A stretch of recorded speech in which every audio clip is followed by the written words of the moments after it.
அனைவருக்கும் என்னோட அன்பான வணக்கங்களை நான் மீண்டும் தெரிவிச்சுக்கிறேன். நான் உங்கள் பிரம்மஸ்ரீ ரகு. நம்ம இன்னைக்கு எந்த விஷயத்தை பற்றி பேச போகிறோம் அப்படின்னு பார்த்தீங்கன்னா, சூரியனை பற்றி ஒரு சின்ன தகவல். நான் தெரிஞ்சுக்கிட்டதில் ஒரு சின்ன தகவல். அதாவது லாகிரி மகா சாயிரும் யுக்தேஸ்வர் கிரி பாபாவும் மகாவதார் பாபாஜியும் சம்மந்தப்பட்டது தான் நான் சொல்லக்கூடிய இந்த பதிவு. என்னென்னா, லாகிரி மகா சாயர் அவங்களோட வீட்டுக்கு வந்து யுக்தேஸ்வர் கிரி பாபா வந்து வருவாங்க. அப்போ வந்து லாகிரி மகா சாயர் வந்து கேட்பாங்க, நீ வரும்போது வெளியில் வந்து மகாவதார் பாபாஜி இருந்தாங்க பாத்தியாப்பா அப்படின்னு சொல்லி கேட்பாங்க. அப்போ வந்து யுக்தேஸ்வர் கிரி வந்து சொல்லுவார், இல்லை நான் பார்க்கலையே, எனக்கு தெரியலையே, நான் வாசல் வழியே தானே வந்தேன் அப்படின்னு சொல்லி சொல்லுவாங்க.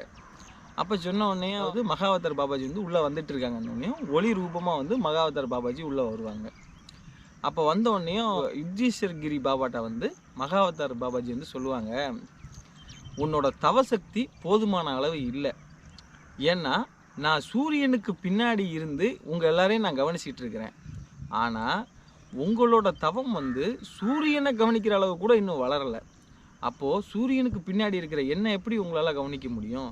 அப்போ இந்த போதுமான தவசக்தி இல்லைன்னா நம்ம வந்த இந்த காரியங்களை, இந்த தவத்தை வந்து மேலை நாடு, அதாவது வெளிநாட்டவர்களுக்கு தான் அதிகமாக இந்த தவத்தோட கிரியா யோகத்தை பரப்பணும்னு சொல்லி அவங்க சொல்லுவாங்க.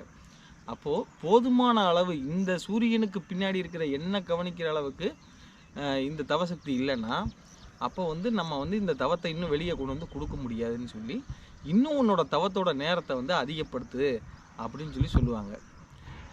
என்ன இந்த விஷயத்தில் நம்ம என்ன புரிஞ்சுக்கிடணும்னா, ஒரு மகான் ஆகப்பட்டவங்களுக்கு, மனிதர்களுக்கு தான் சூரியன் வேற கோள்கள் வேறன்னு இருக்கலாமே ஒழிய, மகான்களுக்கெல்லாம் இதெல்லாம் கடந்து பார்க்கக்கூடிய ஒரு தன்மை இருக்குது. அதனால தான் மகான்கள் எங்கே நடந்தாலும், பிரபஞ்சத்தில் எங்கே விஷயம் நடந்தாலும் அதை எளிமையாக கிரகிச்சு ஈஸியாக நமக்கு கொடுத்துட்றாங்க. அதாவது எல்லாருமே தினசரி சூரியனை பார்க்குறோம், ஆனால் சூரியனை கடந்து பார்க்கக்கூடிய ஒரு தன்மைக்கு எல்லாருமே வரணும்.